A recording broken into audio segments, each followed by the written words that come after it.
독일의 한 방송사에서 방송되고 한국계 독일인의 모습이 방송되고 있습니다. 이 방송을 보고 독일인이 전부 충격을 받았다고 하는데요. 일부 독일인은 역시 한국이라며 극찬을 아끼지 않습니다. 과연 무슨 사연인지 있었던 걸까요? 안녕하세요. 저는 독일 뮌헨에 살고 있는 루카스 밀러라고 합니다.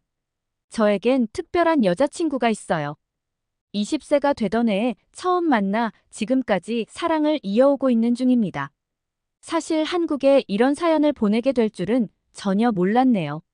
하지만 지금은 한국과 이렇게 끈끈한 연결이 되어 있어 매우 기쁘게 생각하고 있어요.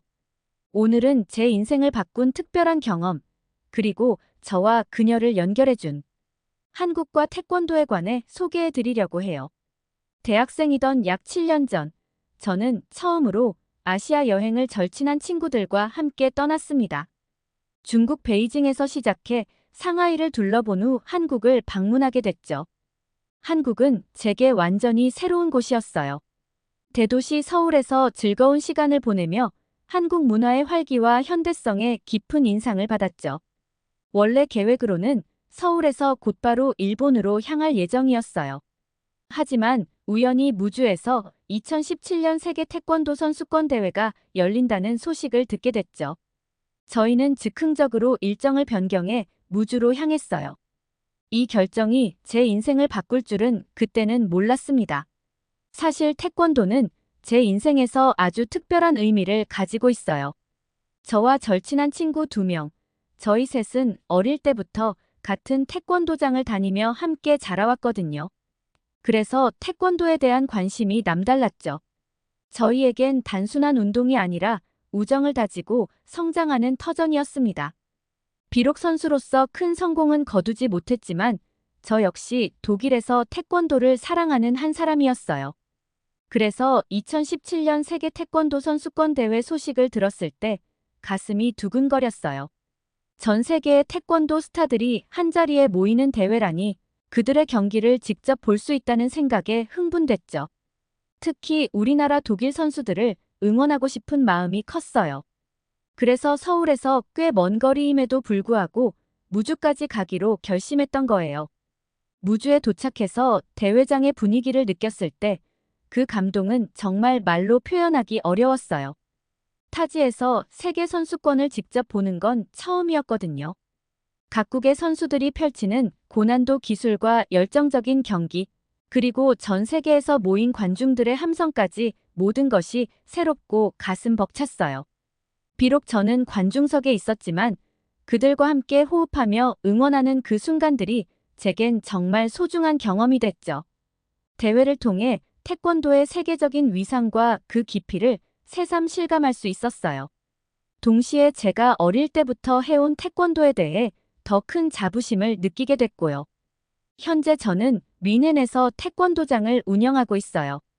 어린 영유아부터 성인에 이르기까지 다양한 연령대의 사람들에게 태권도를 가르치고 있죠. 이렇게 제가 태권도를 가르치게 된 데에는 특별한 이유가 있답니다. 사실 제가 태권도의 길을 걷게 된 건 아버지의 영향이 컸어요. 아버지께서는 오랫동안 독일 태권도 협회에서 일하시며 독일에서 태권도를 발전시키기 위해 많은 노력을 기울이셨거든요. 그래서 저는 자연스럽게 어릴 때부터 태권도를 접하게 됐죠. 태권도는 단순한 운동이 아니었어요. 어른을 공경하고 예의를 지키는 문화를 배우는 삶의 학교였죠. 이런 가치관들이 제 성장 과정에서 중요한 역할을 했고 지금의 제가 되는데 큰 영향을 미쳤죠. 제 아버지, 그리고 저희 가족의 태권도 인연을 이야기할 때 빼놓을 수 없는 분이 계세요. 바로 한국인 태권도 사범이신 박수남 총재님이십니다. 박수남 총재님은 독일 태권도의 역사에서 매우 중요한 인물입니다. 박 총재님은 오랜 기간 독일 태권도 대표팀 감독을 맡아오셨어요. 그분의 지도 아래 독일은 유럽 내에서 태권도 강국으로 자리매김할 수 있었죠. 하지만 그분의 영향력은 독일에만 국한되지 않았어요. 오스트리아, 영국 등 여러 유럽 국가의 태권도 대표팀 감독과 협회장직을 번갈아 맡으시면서 사실상 유럽 전역에 태권도를 전파하고 뿌리내리게 하신 분이에요. 제 아버지는 박 총재님으로부터 큰 영향을 받아오신 분인 겁니다. 단순히 기술적인 면뿐만 아니라 태권도의 정신과 철학까지도 깊이 배우셨죠. 그래서 아버지는 늘 태권도를 통해 한국의 문화와 정신을 이해하고 존중하는 것의 중요성을 강조하셨어요. 이런 배경 덕분에 저는 어릴 때부터 자연스럽게 한국과 한국인에 대한 존재감을 알 수 있었어요. 태권도는 단순한 스포츠가 아니라 한국 문화의 창구 역할을 했던 거죠.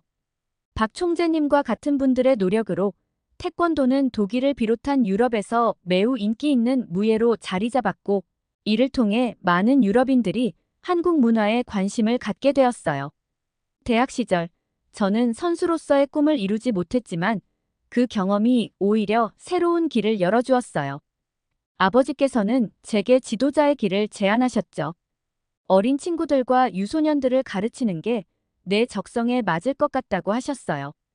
그 말씀이 제 마음에 와닿았고 태권도 사범이 되기로 결심했습니다. 이 결정에 따라 저는 대학에서 전공을 스포츠 지도학으로 선택했어요.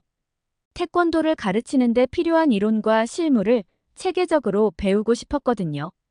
학업을 통해 운동 생리학, 스포츠 심리학, 코칭 기법 등을 배우면서 제가 정말 이 길에 맞는다는 확신이 들었죠.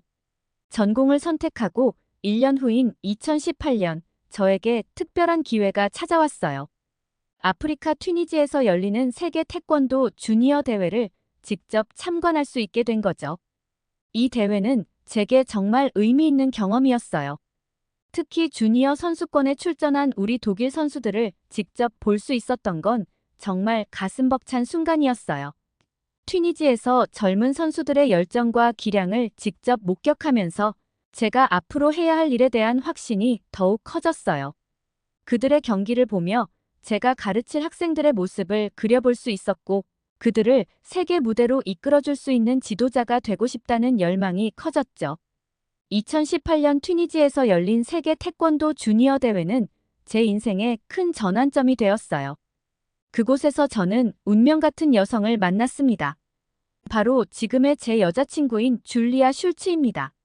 당시 18세였던 줄리아는 독일 주니어 국가대표로 대회에 참가했어요. 그때 저는 대회를 참관하고 배우기 위해 방문했던 터라 단순히 조국을 응원하는 마음으로 그녀의 경기를 지켜보았죠. 서로의 존재를 알지 못한 채 같은 공간에 있었다는 게 지금 생각하면 굉장히 신기해요. 대회가 끝나고 독일로 돌아와 각자의 삶을 살았어요. 저는 대학에서 스포츠 지도학을 공부하며 미래의 태권도 사범을 꿈꾸고 있었고, 줄리아는 고등학교를 졸업하고 대학생이 되었죠. 그리고 운명처럼 우리는 다시 만나게 되었어요. 줄리아에 대해 알아갈수록 더욱 매력적으로 느껴졌습니다.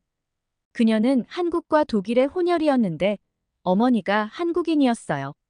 조용하고 차분한 성격에 늘 예의 바른 모습이 정말 인상적이었어요. 그녀의 한국적인 정서와 독일적인 면이 조화롭게 어우러진 모습에 자연스럽게 끌리게 되었죠.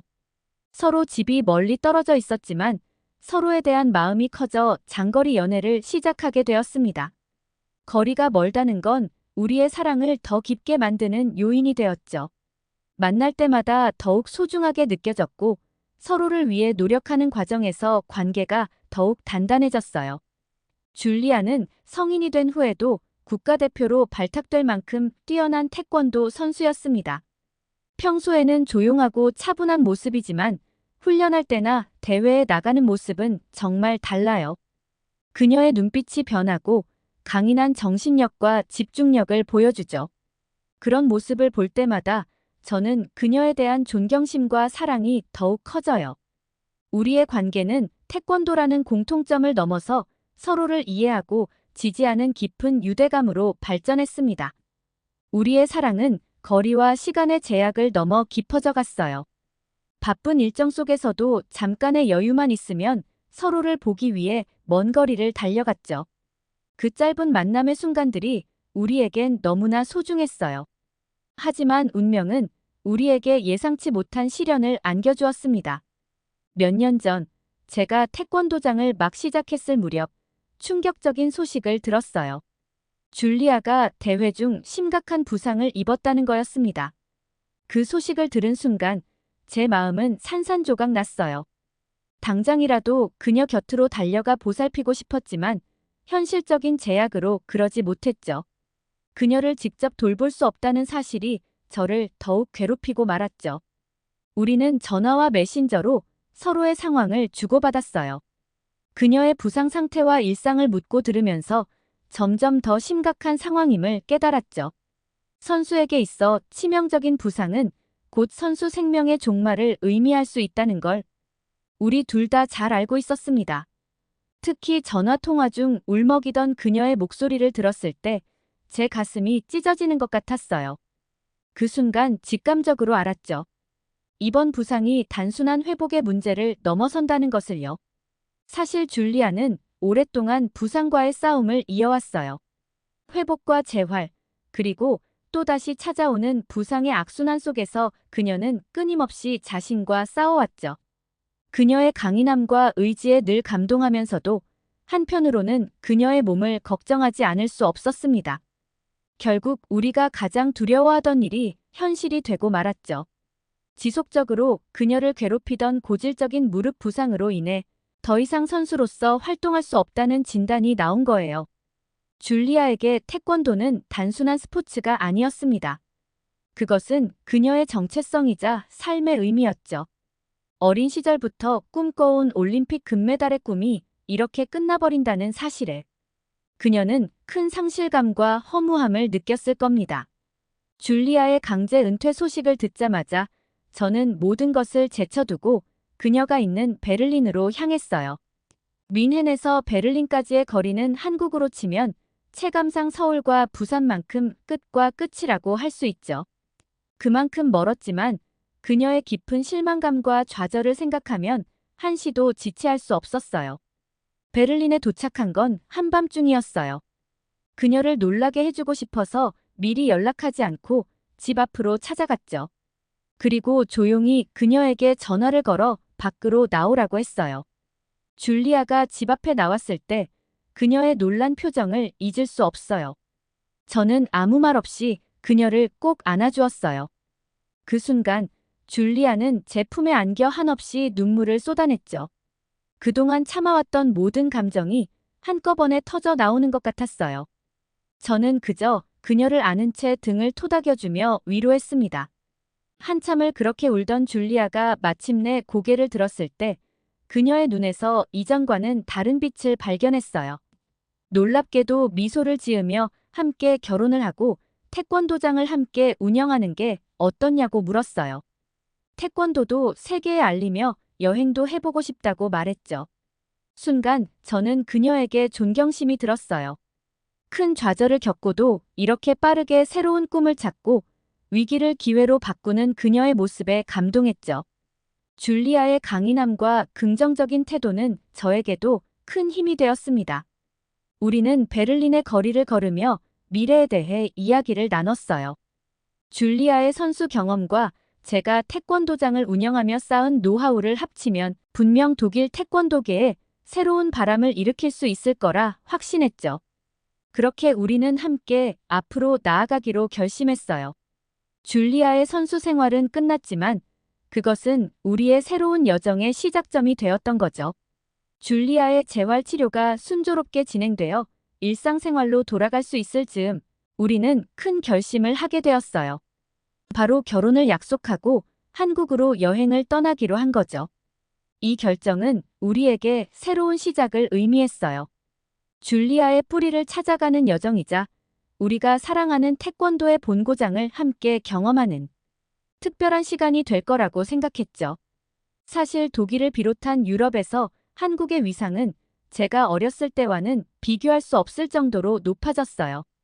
아시아에 대한 인식이 전반적으로 개선된 것도 있지만 특히 한국이라는 국가의 이미지가 매우 선진화되고 세련되게 변화한 것이 크게 작용했죠. 우리는 태권도인으로서 한국에 대해 어느 정도 알고 있었지만 최근 몇 년 사이 한국의 이미지는 더욱 다채롭고 현대적으로 변모했어요. 이는 단순히 우리 같은 태권도 관계자들뿐만 아니라 일반 대중들에게도 해당되는 현상이었죠. 특히 눈에 띄는 것은 미디어를 통한 한국의 자연스러운 노출이에요. 언론에서는 한국의 기술 혁신과 경제 성장에 대한 기사가 자주 등장하고 넷플릭스 같은 OTT 플랫폼에서는 한국 드라마와 영화가 큰 인기를 끌고 있죠. 유튜브를 통해서도 K-팝, 한국 음식, 뷰티 등 다양한 한국 문화 콘텐츠가 전 세계로 퍼져나가고 있는 중입니다. 이런 변화는 우리의 주변에서도 쉽게 느낄 수 있었어요. 예전에는 태권도를 통해 한국을 알게 된 사람들이 대부분이었다면 이제는 오히려 한국 문화에 매료되어 태권도를 배우러 오는 사람들도 많아졌죠. K-팝 아이돌의 군무를 보고 태권도의 동작미에 관심을 갖게 되었다거나 한국 드라마에서 본 정신수양의 모습에 매력을 느껴 태권도를 시작하게 되었다는 이야기를 종종 듣곤 해요. 이러한 변화는 우리의 한국 여행 계획에 더욱 기대감을 불어넣어 주었어요. 단순히 태권도의 본고장을 방문하는 것을 넘어서 현대적이고 역동적인 문화의 중심지를 경험할 수 있을 거라는 기대가 커졌죠. 줄리아도 자신의 한국 뿌리에 대해 더 깊이 알아갈 수 있는 기회라며 무척 설레어했어요. 그녀의 어머니로부터 들었던 한국 이야기들이 실제로 어떤 모습일지, 그리고 현대화된 한국의 모습은 또 어떨지 무척 궁금해했어요. 한국행 비행기에 오르면서 우리의 마음은 설렘으로 가득 찼습니다. 줄리아는 어머니로부터 배운 한국어로 간단한 대화를 할 수 있었고, 저 역시 몇 년 전 친구들과의 아시아 여행 때 한국을 방문한 경험이 있어서 어느 정도 익숙함을 느꼈죠. 하지만 이번엔 달랐어요. 줄리아와 함께, 그리고 우리의 미래를 그리며 방문하는 한국은 전혀 새로운 모습으로 다가왔습니다. 인천공항에 도착해 서울로 향하는 길, 우리는 손을 꼭 잡고 창밖의 풍경을 바라보았어요. 현대적인 건물들 사이로 보이는 전통 한옥의 모습, 그리고 곳곳에서 볼 수 있는 한글 간판들. 모든 것이 신선하고 흥미롭게 느껴졌죠.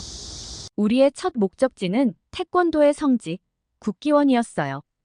국기원에 들어서는 순간 우리는 마치 태권도의 역사 속으로 걸어 들어가는 듯한 느낌을 받았죠. 웅장한 건물과 정돈된 훈련장을 보며 이곳에서 수많은 태권도 고수들이 탄생했다는 생각에 가슴이 벅차올랐어요. 우리는 국기원 내부를 둘러보며 태권도의 역사와 철학에 대해 더 깊이 이해하게 되었어요. 특히 태권도가 단순한 무술이 아닌 정신수양의 도구로 발전해온 과정을 배우면서 우리가 앞으로 나아갈 방향에 대해 많은 영감을 얻었죠. 태권도의 나라답게 한국에 방문한 우리는 국기원에도 가보고 한국에서의 태권도장과 태권도 대회 등을 가서 구경도 해보며 앞으로 우리가 어떤 역할을 할 수 있을지 고민해보게 되었습니다. 한국 여행 중 우리는 예상치 못한 문화 충격을 경험하게 되었어요. 태권도의 본고장을 탐험하는 것도 흥미로웠지만 한국의 사회 구조와 교육 시스템에 대해 알게 된 것은 우리에게 큰 충격으로 다가왔습니다. 서울의 한 태권도장을 방문했을 때 우리는 그곳의 한국인 사범과 친분을 쌓게 되었어요. 그분과 이야기를 나누면서 한국 사회의 독특한 면모를 알게 되었죠. 특히 일과 삶의 균형, 그리고 교육에 대한 접근 방식이 우리가 알고 있던 유럽의 그것과는 매우 다르다는 점이 놀라웠어요. 한국에선 부모들이 워라밸에 신경 쓸 만큼 여유롭지 않은 사회 구조로 인해 아이들이 방과 후 각자 다른 활동들을 한다고 했습니다. 어떤 아이들은 방과 후 밤늦은 시간까지 학원을 여러 군데 돌기도 한다는 사실에 한국의 빡빡한 교육 수준에 혀를 내둘렀었죠. 지나친 과잉 경쟁으로 인한 사교육 열풍이 아이들의 개인 시간은 없어지고 어린 나이부터 살인적인 공부 시간으로 꽉 차 있다는 사실을 듣고 크나큰 충격이었습니다. 우리가 한국의 태권도장들을 방문하면서 발견한 특별한 점이 있었어요. 바로 5세부터 12세까지의 아이들을 위한 독특한 운영 시스템이었죠. 태권도장에서 운영하는 셔틀버스가 아이들을 학교에서 곧바로 태권도장으로 데려오는 모습을 보며 우리는 이 시스템의 효율성에 놀랐어요. 아이들은 방과 후 안전하게 태권도장으로 이동해 운동을 하고 부모들이 퇴근할 때까지 건강하고 유익한 시간을 보낼 수 있었죠.